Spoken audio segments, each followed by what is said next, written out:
O inferno, dor eterna, gritos e nenhuma esperança. É com certeza o pior dos piores cenários que a mente humana pode imaginar.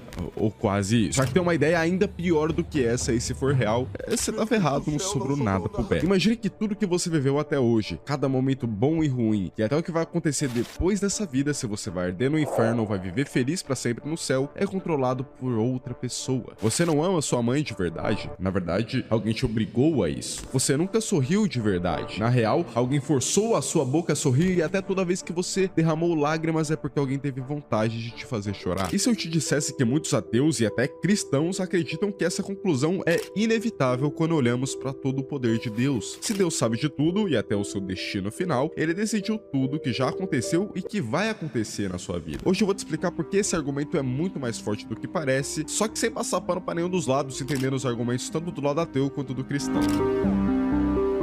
Imagina que você tá andando na rua até que do nada vem uma luz forte e a voz de Deus diz pra você: o Oruan vai ser o presidente do Brasil e vai criar a lei dos crias da Main Street. Todo mundo terá que dançar se tiver uma música dele na rua. Você automaticamente cai no chão e diz: não é possível que Deus vai permitir isso. A partir daí você elabora um plano, impedir que isso aconteça. Você cria quadros para organizar suas ideias, estuda todas as possibilidades, vê vários livros até que do nada você para e pensa: rapaz, mas Deus já sabe do futuro, isso definitivamente vai acontecer como ele me disse. Não adianta fazer nada agora, é só dançar pros cria. A questão aqui que entra em paradoxo é: se Deus é todo amoroso mesmo, ele definitivamente sabe do futuro. Mas se ele também é todo amoroso, ele nos daria o livre-arbítrio e também impediria o Oruan como presidente. Então aqui à primeira vista tem duas opções: ou Deus não sabe de tudo, ou ele não te ama. Mas aí que tá, tem problemas bizarros nessa lógica. A maioria dos ateus que vem dessa perspectiva, e até alguns cristãos, concordam com esse ponto de vista. Ou Deus não existe, ou Deus é mau. Só que ainda tem os contra-argumentos cristãos, então calma aí, tá? Esse problema merece muita atenção. Só pra você entender a gravidade, imagina o evento bíblico talvez mais bizarro da Bíblia, que é a traição feita por Judas. Essa visão que Deus destrói o nosso livre-arbítrio também destrói o amor de Deus. Porque se Deus criou Judas e ele deixou claro que já sabia que Judas iria trair, até porque na Santa Ceia, Jesus, literalmente Deus, diz que: aí rapaziada, tem um cagueta X9 safado aqui entre nós, hein? E ainda depois diz que seria melhor se Judas não tivesse nascido. Bom, se não tem como Deus errar, caso Judas não traísse, então Deus teria errado. E se Deus não tá errado, então Judas só seguiu o que Deus mandou. Isso só reforça ainda mais a ideia de que Deus provavelmente sabe de tudo. Então respondemos uma das duas questões: Deus realmente sabe do futuro. Agora a questão que falta é: se Deus realmente sabe de tudo, e isso em tese tira a nossa liberdade, ele realmente é amoroso? Imagina o seguinte: você diz que me ama, mas é só porque se disser ao contrário, você vai ter que ouvir as propostas do Caneta Azul para deputado durante 24 horas. Quer dizer, que amor é esse que, se você fizer o contrário do que eu quero, sofre uma pena tão terrível? O amor verdadeiro exige a opção de escolher o contrário, e essa também é a definição de livre-arbítrio: é poder fazer o contrário do que você fez, ou pelo menos diferente daquilo que você fez. Se você não tem a opção de escolher me amar, podendo escolher outra pessoa, ou o contrário, né, me odiar, então você não me ama de verdade. Mas aí que tá, existem problemas claros nessa lógica. O que parece uma contradição, na verdade, é muito mais simples de entender. E a gente vai analisar isso no clima de Copa. Imagine que o Brasil vence e finalmente temos o Hexa. Uhul! O problema é que você não teve tempo de ver o jogo final, até porque você é um CLT, e precisou assistir depois que já tinha acontecido. Por você já saber que o Brasil ganhou a Copa, isso de alguma forma tirou o mérito dos jogadores de terem vencido? De forma alguma. O jogador que deu rasteira no Neymar ainda teve o livre-arbítrio dele, o goleiro que decidiu para que lado pularia na hora do pênalti também teve o livre-arbítrio. E isso é exatamente o que acontece com Deus. Deus sabe do futuro, mas saber não implica de forma alguma uma imposição. Algum ateu poderia dizer: ah, mas isso aí não funciona, porque a gente tá no passado e Deus sabe do futuro, então as coisas ainda não aconteceram. E é justo, mas também existem respostas. Boécio, um filósofo, questiona justamente isso, mas ele fala com palavras difíceis, então tô nem aí pra toda a seriedade da obra dele, eu vou falar do meu jeitinho meio doido. As pessoas estão sempre pensando que Deus estão junto com elas, e estão certas, né? Deus realmente tá, mas elas entendem isso de um jeito errado. Deus não vê o mundo da sua perspectiva, do mesmo jeito que um bebê não entende o mundo da mesma maneira que o pai. As pessoas dizem: Deus sabe do futuro, como se ele estivesse só aqui